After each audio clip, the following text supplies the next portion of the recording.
Hello, everybody. Welcome back. If you are new here, I am the Dependent Fanatic. Dependent on a lot of things, but mainly college football. And this is my top 10 power ranking. So, actually, the 10 teams I think are the best in the nation right now. I have done the resume ranking the first 3 weeks of the season. That is who I think is the most deserving up to date. It's different than who I think is the best teams. You can go look at that video up in the card after you finish watching this one. It might be on the end screen as well.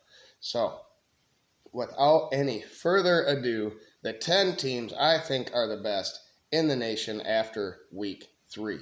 Number 1 is Georgia for right now. Carson Beck is 71-96. That's 74%. He has 846 yards. He has an 8.8 average per completion, 3 touchdowns only, and 1 interception. There really is no elite team, and maybe quarterback is the reason why Georgia is not this season, among other factors. But there's a lot of really great teams, good teams. I think these 10 teams are probably the ones that could win the national title. Georgia, on offense, averages 39 points per game, 468 yards per game, and 149 rushing yards per game, which is a little bit low by their standards, I think. Defensively, they're elite, 8 points per game, and 264 yards per game. Let's not forget they've played a Power 5 opponent. Number 2 is yours truly, the Michigan Wolverines. Still, I had them 1-2, and I have them 1-2 entering the playoff, going to the national championship still. J.J. McCarthy is 56 of 68. That's 82%, 701 yards, 10.3 average completion, 7 touchdowns, but then the last game he had them 3 interceptions. So that is a concern for me for Michigan. That's why they are not number 1 right now. Points per game, only 32 offensively, and yards per game, 402. Rushing yards per game, 157, so beating Georgia in that one aspect, but that's about it. Defensively, lights out, but we have not played a Power 5 opponent. Points per game, 5 point something, round down and up, Yards per game, 222, which is second in the nation to Air Force. And we have a third team in the nation and fourth team in the nation on this list as well, defensively, as far as yards per game. But Michigan sits right there at number 2 still. Number 3 is Washington for me. Michael Penix is a big reason why. 84 of 113 passes and completions per passes, however you want to do it. That 74% is what he was. 1,332 yards already in 3 games. 11.8 average per completion. He has 12 touchdowns to 1 interception. The offense is scoring 47 points per game and getting 615 yards per game. But rushing yards per game, only 121, which is the lowest of these 10 teams that I have here for you. Defensively, pretty good. Ho-hum, 12 points per game and 327 yards per game. So that is why they are not quite elite. They have some things that they need to work on defensively. Number 4 right now is Notre Dame. And Buckeye fans, I'm sorry. I had them number 1 in the resume ranking. I think they're really good. They have you at home this week, but that's not why I have them number 4.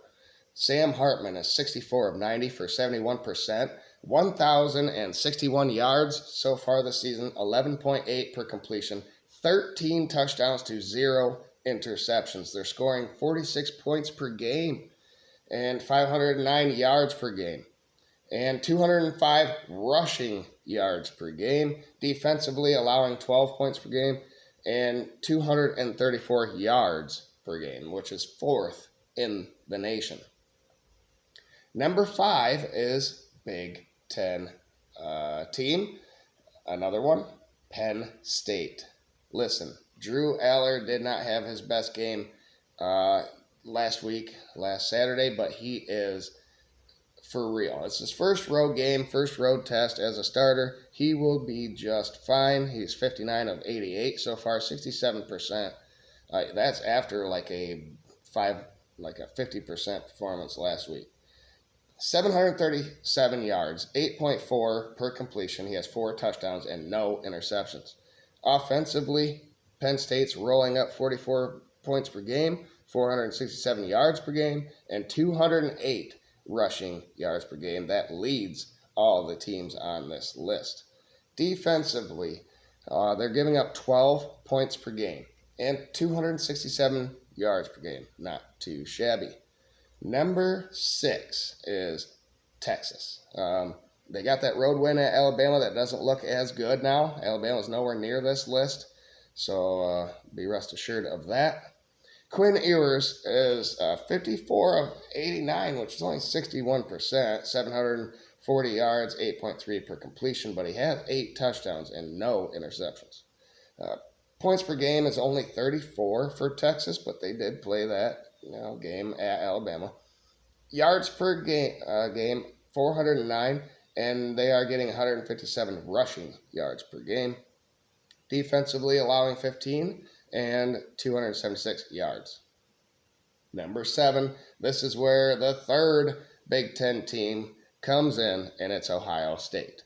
They named their starter. It's Kyle McCord. He is 53 of 76 for 70%, 815 yards for the season, which is a 10.7 average per completion, average yards per completion. So good.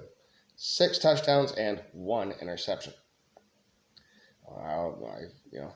Ohio State just finds them quarterbacks, and by the time that the game rolls around in late November, Thanksgiving weekend, they have a viable quarterback. Be rest assured of that. 40 points per game, 475 yards per game, and 157 rushing yards per game. Defensively, pretty dang good so far with Jim Knowles in year 2. 7 points per game allowed, and that's going against Western Kentucky, who had a high-flying offense last week. Shut them down. Yards per game, 224, which is 3rd in the nation. So right behind Michigan and right ahead of Notre Dame. Number 8 is from the Pac-12, and it's the second team from the Pac-12. Washington's way up at number 3. I got Utah. Yes, sorry, USC fans, don't hate me, but hey, reigning Pac-12 champions, 2-time Pac-12 champions. We're waiting on Cam Rising still. He is the difference maker for this program, but even without him, 3-0. Offensively, only 25 points per game with a couple backups. They played both of them, but mostly that Bruno guy, whatever his name is. Yards per game is the worst on this list as well as points per game, 357 offensive yards per game. But running the ball, they're getting 187 rushing yards per game, even without Cam Rising being a decoy. So that's pretty good.